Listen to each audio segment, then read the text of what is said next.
yourself to core strength. Today I was talking with a patient about, I think, a pretty interesting concept of how to live a well-moving a life in which we move well until our last days on earth. And there's certainly things that we cannot control, but of the things that we can control, I recommend 3 pillars to that kind of movement plan. And the first of those pillars is functional movement, things that really are absolutely necessary to get about our lives. Squatting, walking, lunging.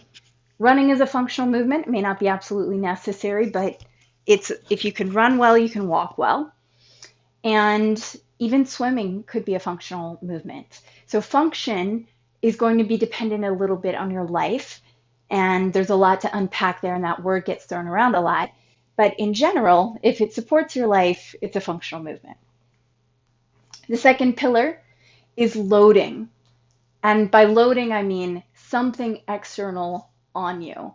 I know there's a lot that we can do with body weight, and that is primarily what I teach. But adding weights to our bodies is really fundamental for bone density, just part of that longitude plan, right? And then the last part of that is movement diversity. So, for example, you could walk a lot, you could run a lot, you could lift a lot of weights.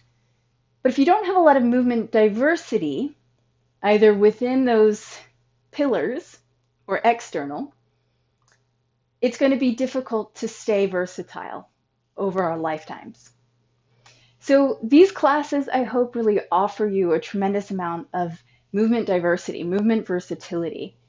And I think if you want a no-brainer way to do it, to get that, these are some of those classes.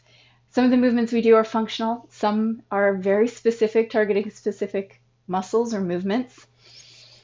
And only my Wednesday class is the one that we add external load. Although certainly plenty of times we're adding load via body weight. Today is going to be one of those days. Take a full breath in.